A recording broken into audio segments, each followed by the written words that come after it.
Good news, everyone! It's Jake Ciely. And there's a surprise in your cereal box. I'm great. Everybody else sucks. Let's get dangerous. Yes, sir, random kid I just met. It's time to check the list. Oh, wait, you serious? Let me laugh even harder. You know what? You just made the list. Hooray! People are paying attention to me. It's all in football. Sure, we talk about it all the time. Really? No, burn.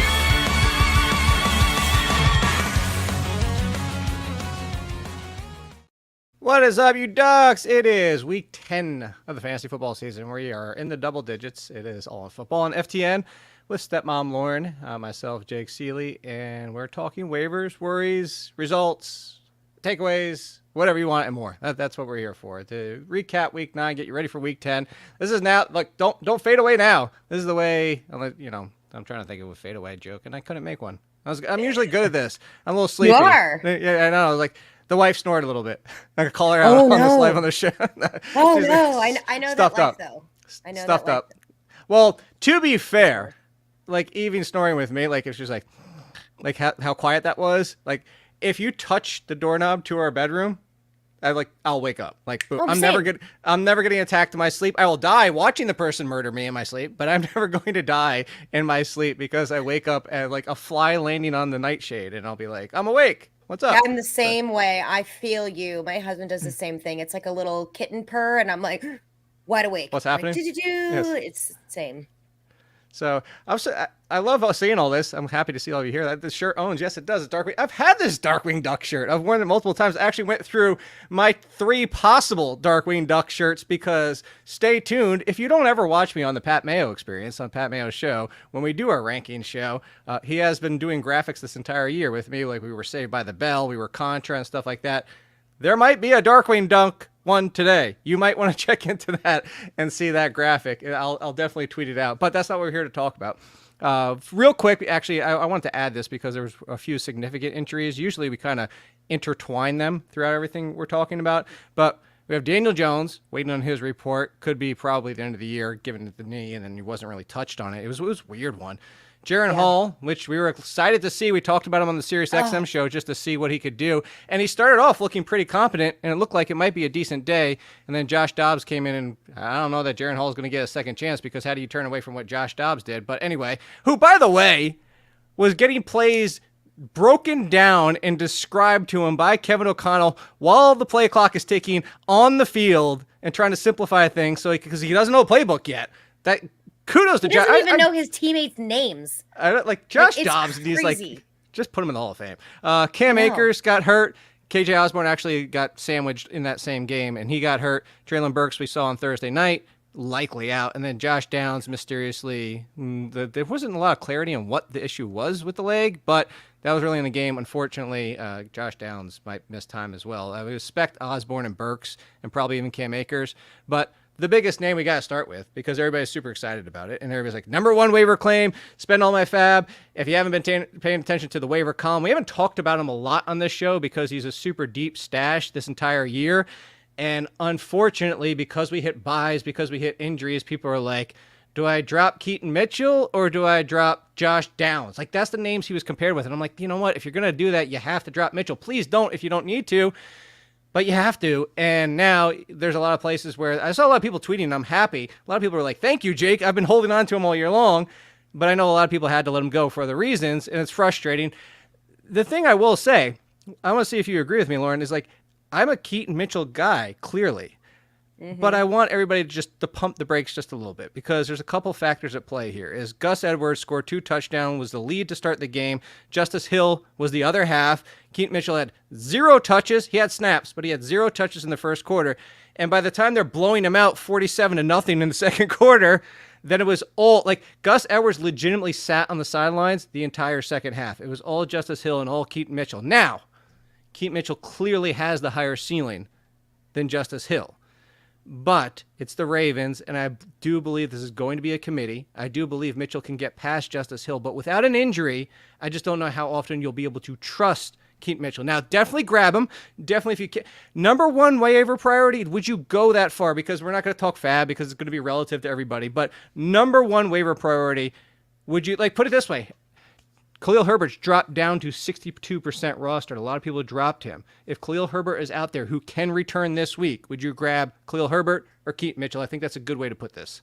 That's a great one. I'm going to go Khalil Herbert. And I'm very glad you put that caveat. Pump the brakes, everybody. I was going to say the exact same thing. This game got out of hand. And I was actually playing against my husband in one of our leagues, and he started Lamar Jackson, and he was so mad because Lamar Jackson is on the sideline. It just got funky. It got weird.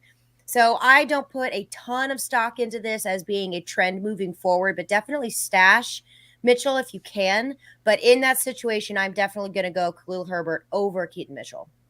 Okay. Then let's throw some other names into this conversation. By the way, actually, you know what? Let's pause real quick on the other side of the ball, because we do have two teams. Like, I didn't even list out players. Two teams full on. Let's talk worry here. We're doing this again. Kenneth Walker, last year, we talked about a lot, Meanie and I did on the rankings show, that very inefficient in areas he should be efficient at. You look at Kenneth Walker, the player, and you're just like, you know what? You should be great at short yardage. You should be good between the tackles. You should be. The problem is the same thing we saw in college, which is the same thing of his breakdown, is that he is an explosive player. He can rip off runs. The problem is what we saw with Michigan State and what you see now is that you look at the cutting through the line, he like doesn't see the holes that are developing. Yeah. He sees holes that are there, but not developing. So Kenneth Walker, Geno Smith, one-year wonder, DK Metcalf, Tyler Lockett as a result to the 1 year. How worried are we about all of this team, the entire Seahawks offense at this point? I'm pretty worried. I would love to be able to chalk this up as, they played the Ravens. Really good defense. This is kind of a one-off, but it's a trend that we're seeing with this Seattle Seahawks team, and that is very worrisome. I'm at a solid 4 Ducks with this entire squad.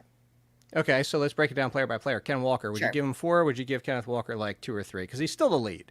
I'm going to give him 3. I think where he lacks in efficiency, I think he makes up in volume for now. That does worry me, though, so that's why I'm at a 3. For now. Yeah, because it's Charbonnet and it is Pete Carroll. All right. Pop in the bottle of Chardonnay. Geno Smith, single quarterback league. Do you even have interest at this point? I think is a fair way to phrase it. Okay. I don't think so, no. Let's put it this way. Josh Dobbs or Geno Smith? Josh Dobbs. That's weird. Okay. DK Metcalf and Tyler Lockett. What are your duck levels on here? I'm at 3 ducks in an egg. I think that on both of them? Yes. I think that they can turn it around a little bit. I think you balance it out because I give 3 to Metcalf and 5 to Lockett. Like Lockett at this point, like, I don't even know how you start Lockett outside. Put it this way. What's the difference between Lockett and a healthy Josh Downs at this point? Like, what's the difference? Like, you might get 13, 14 points. I'm probably getting 5 or 6 most weeks. And we like Josh. Honestly, if I knew Josh Downs was healthy at this point, I would have rolled Josh Downs over Lockett like that. Yeah, we're just not seeing those big plays that we've seen Tyler Lockett really make his fantasy points on. He's just not seeing them. He's not getting them. They don't have the opportunities to get it to him. So that's really where Tyler Lockett excels, is those crazy long, deep, big plays. And that just has not been happening. And it's frustrating. Okay. You want to know what team is worse than all of them? Except one player's back. How much time we got? finally one player is back. Aaron Jones is back. Like I was hesitant. I still had him at like RB 19 or somewhere right around there. Yeah, we talked about it on Saturday. Yeah, I was still hesitant. Like, I wanted to see it first. Now, that's a lot of people in front of him that, man, there's probably about 3 or 4 that you should have played behind him or not played for Aaron Jones. But I still wanted to see it a little bit. If you took the risk, congratulations. I just wasn't ready to believe it over the entire season, and they kept going to A.J. Dillon. And I was basing that off the fact that Aaron Jones didn't look like he was still hurt. It's just that things didn't look good. But he is back. But we don't need to talk about Aaron Jones because you know he's back. You're starting Aaron Jones until things change, until he possibly gets banged up again. The problem is there anybody else on the Packers you can even start? Like anybody else, including Romeo Doubs? Nope. And I put Jahan Dotson on my bench and started Romeo Doubs. And I'm very upset I did that because it may have cost me a win. But yeah, no, you can't trust anyone on the squad except for Aaron Jones. It's sad because it started off looking really good. And then just... This is turning into a pile of stinky mess. Well, let's take that one step further. And I don't usually do drops at this point of the year in the waiver column. They usually phase out around week 8 or so, just because who you're dropping at this point. Like a lot of the options, and I try to gauge drops of like around the 40% to 50%, at least 40, because that means, they're still on a lot of rosters. So like, if I said drop somebody at 15% rostered at Yahoo, whatever, you're dropping them anyway. You didn't need to tell me that, me to tell you that. But 40, 50% is usually that range. But you start looking at 40, 50%, and it's people that you still unfortunately have to start. Like Romeo Doubs. I'm still not dropping Romeo Doubs. It wasn't a terrible week. Like Dotson would have been much better for you, but it wasn't a terrible week. He's the only good one. But this is one that I will say. Who's rostered more than Romeo Doubs? I think you can drop Christian Watson at this point. And so far so that let's play a little toss up here. Would you drop Crushton? Would you crush Crushton Watson? Would you drop Christian Watson for, let's say Tank Dell is the number one going forward because Nico Collins is banged up? Like, would you go as far as Noah Brown if I threw that scenario out for you? Or so you kind of hesitated. All right, so then let's take Justin Fields can return. Would you drop Christian Watson for Darnell Mooney? I don't hate it. Would. But I don't. I don't know if I could do that. I don't hate it. I can. Okay, do it. Then I say go for it. I don't know. That one's a little tough for me. That one's tougher for me. But what am I holding on to Christian Watson for?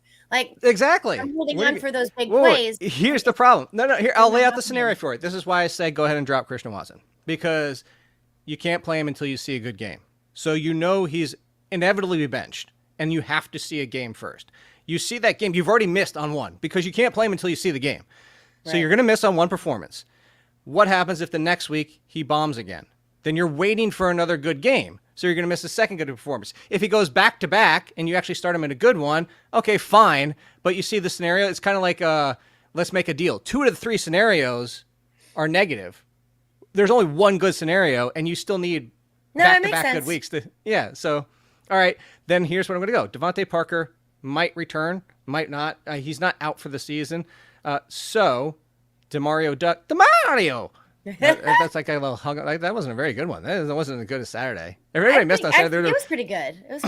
No, that one got like a little here. Demario. There you go. And we're back, baby. Yeah, Demario Douglas. Would you drop Christian Watson for Demario Douglas? Yeah. Okay. Would you drop him for, let's say, KJ Osborne is on the IR? Let's slapped on the IR, missed for 4 weeks. Justin Jefferson still has at least a week, if I'm doing the math correctly, because they kind of announced it during the middle of the week. I don't know. I know it's at least a week. Could be, but they also said 4 to 6. So anyway, Justin Jefferson could be coming back. So would you drop Christian Watson for Brandon Powell? No. Okay. Would you drop him for your boo, Wan'Dale Robinson? Yes, that I will do. even though it might be what Tommy DeVito for the rest of Tommy DeVito. No, you should don't say Danny DeVito, because Joe Pesci's name was Tommy DeVito in Goodfellas. Oh my gosh, it was. Yeah. Oh, that is frustrating. Oh, yes. I can't. That's super confusing. Funny how? How's it? I think that you know what? DeVito needs a little bit of time to figure himself out, but he was targeting Wan'Dale Robinson enough, I think, and I think they're starting to develop a little bit of a rapport. So I actually would go Wan'Dale Robinson over Christian Watson. Okay. We hit, let's just say, worries. We hit those. Let's see. Do I have another one that I could drop you for? Drop him for? Drop you for? Dropping you. Oh, hey now. I want to go back to the Patriots. Let's say, look, I was not picking up Juju Smith-Schuster. I'm like, I'm not doing this again. Toast of toasty toastiness. He's done. Yeah, there's a little bit there. There's a little bit of life left. Mac Jones still saw a little bit. Let's say Devontae Parker is out again. Would you drop Christian Watson for Juju Smith-Schuster? This feels so gross. It does feel really gross, but I actually don't mind that. He had 7 targets, 6 receptions, 51 yards. You need points, you know what I'm saying? And I just, even though they're both gross situations, at least you can get some points on the board. Exactly. So it's not pretty. But, if 5.5 points and half PPR scoring, I think I would go Juju Smith-Schuster. Okay. Well, let's roll back to running backs then. So, also mentioned Cam Akers hurt in that game. Alexander Madison looked good. Actually, probably the best game Alexander Madison has looked at for a while now here. And whether or not Cam Akers got hurt, Where Madison you been? Yeah, I know. What the hell?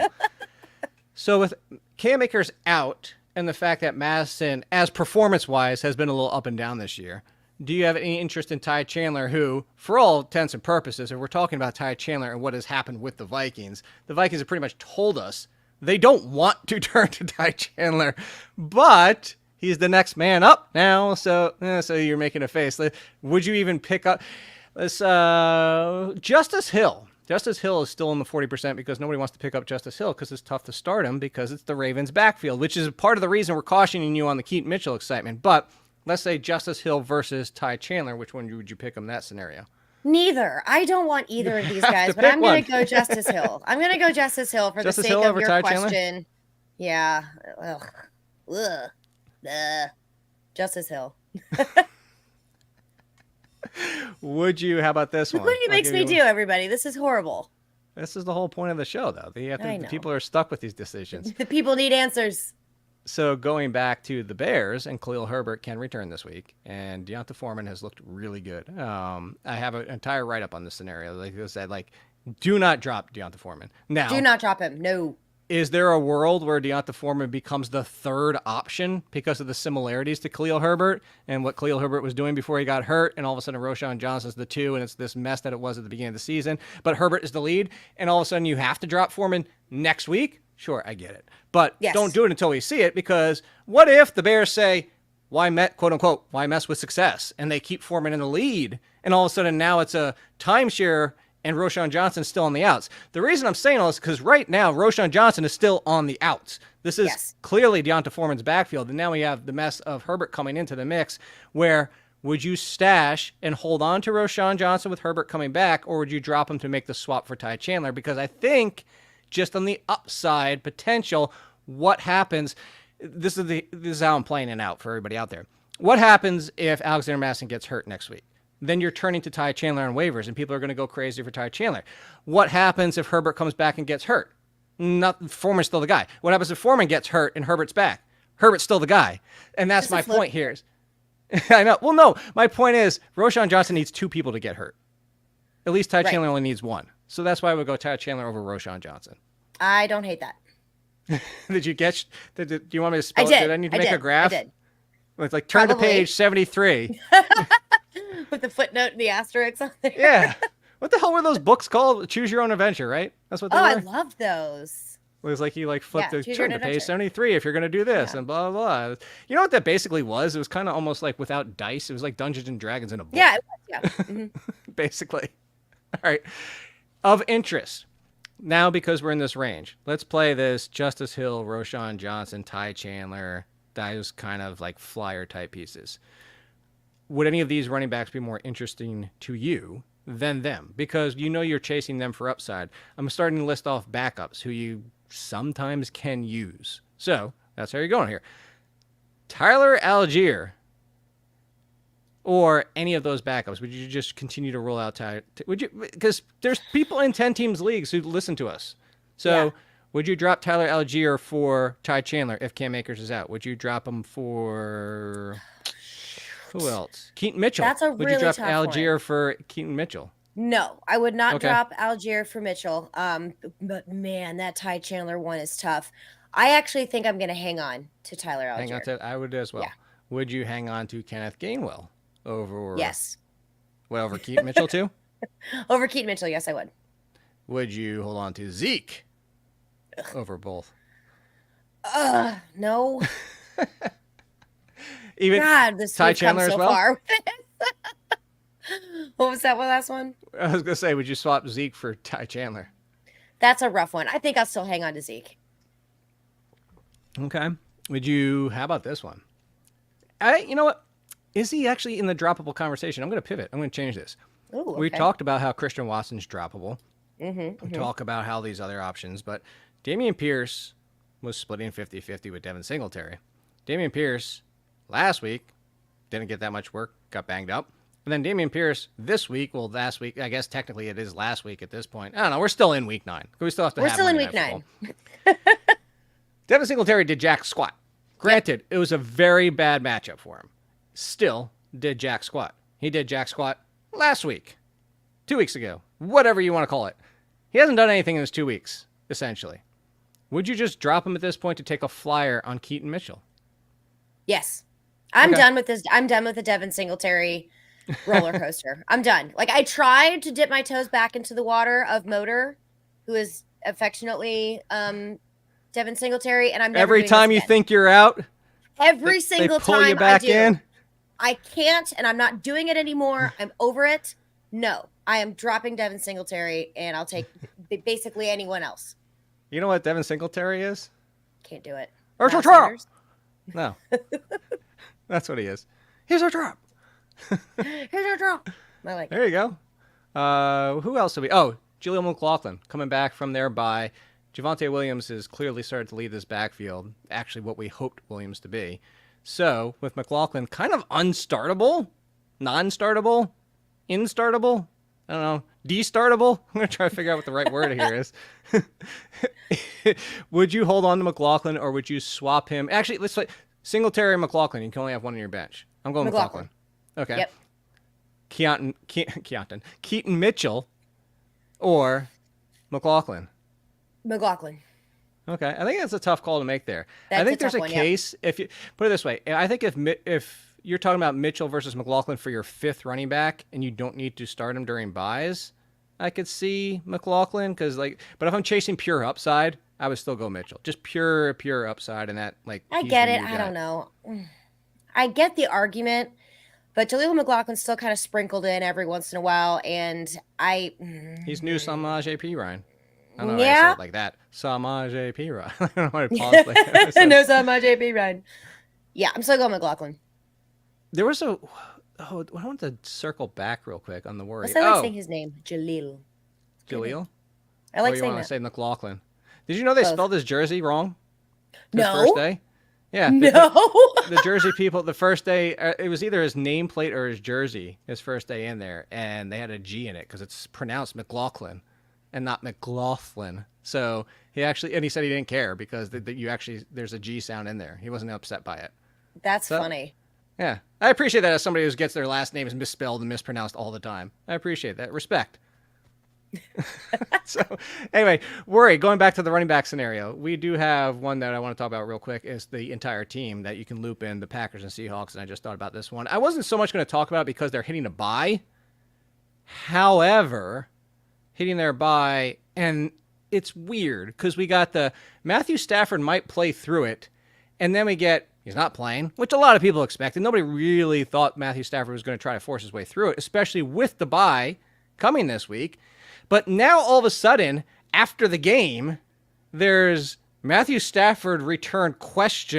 Like, it might continue after the bye. Are you in a panic mode of selling off Nakua and Cooper Kupp if you can get top 20 value for both? Or are you going to hold because of the upside if Stafford does come back? I'm going to hold for the upside on Stafford. However, I don't hate the idea of doing that. If you are desperate and you're right on the cusp and borderline, you're looking at your matchups moving forward to try to make it into the playoffs, and you really need to make some big moves, maybe get a better named running back, I don't mind doing that. So I'm kind of in both camps. I can definitely see a world where you need to do that if you have to, if you're desperate, you have very serious needs, or I also don't hate hanging on to him like I'm going to do. I have Cooper Kupp in several leagues. I'm going to hang on to him because I'm doing okay. And I'm never going to say no to that upside of Stafford coming back because Stafford is tough. He's a tough young man. So hopefully he does come back and the magic is back again with the Rams. But I don't think it's a terrible idea moving on if you have to. Magic. So here, I'll give you a toss-up. Right now, you are a contender, but you're like middle of the pack. You're not sitting pretty in the top of the standings. You're not first, second place. You're in the middle. You need to make it. If I offered you, Lauren, straight up Nico Collins for Puka Nacua, would you take Nico Collins? I would, but I don't think I would take Nico for Kupp. No. I wouldn't do Kupp. But Puka, yes, I could see that one. Would you take Jordan Addison for either one of them, knowing that Justin Jefferson could potentially come back at any point? By the way, Jordan Addison, do you know where he stands on the season? Puka Nacua, I could do Jordan Addison and Puka Nacua. Yeah, Jordan Addison's 9th on the year, by the way. He is now in front of Keenan Allen. He's so good. And I know. I love it. Would you do one more? How about Jalen Waddle, who got banged up? And the Dolphins, who have one of, if not the worst, passing playoff schedules for those final 3 games. Jalen Waddle or Puka Nacua, if you had to choose one. And you're middle of the pack. You need to do this. So the next couple weeks aren't terrible for the Dolphins, but you do have a bye this week, and they're both on byes. So would you go Waddle or would you go Nacua? I'm going to stick with Nacua. Okay. And so, I think that's a fair toss-up to try to figure out there, because you got to make the playoffs, but It's then more you of have a a really gut tough schedule. call, because I think the smarter play would be to go with Waddle, but it's more of a gut call for me because Puka's not banged up. Waddle is, and that scares me. That's certainly fair. But they're on their bye. He can get healthy. Although Waddle's been very up and down this year. I wanted to rank them lower, but it's like, hey, they can get it right. They're at the Chiefs, and then that game's stuck. By the way, why did they choose which halves the offenses were going to play in? Chiefs were like, I don't hey, know. we're in the first half, not the second half. And then flip, and then Dolphins are like, yeah, we're going to actually show up. And It's then Germany. Chiefs aren't going to do anything. Weird things happen. Blame Germany? Blame the Autobahn. Don't blame Stepmom at Stepmom Lauren over at FTN. Code all in, get you 20% off. We'll be back Wednesday. Talk Week 10 ranks. This is so insane that we're talking Week 10 ranks. Thanksgiving's going to be here. Christmas is going to be here. When do you start decorating for Christmas? We already started having that debate in our house. Ooh, I say as early as you please. You go for it. Holidays Strip are down all the about Halloween and throw up the Christmas? You want to do it. Sure. If you don't want to celebrate Halloween, you do you. That's what I say. We might have to have the debate on another show. And until then, it's a trap and all that stuff. The Mario! See you. Whatever. All the sound effects. Good luck.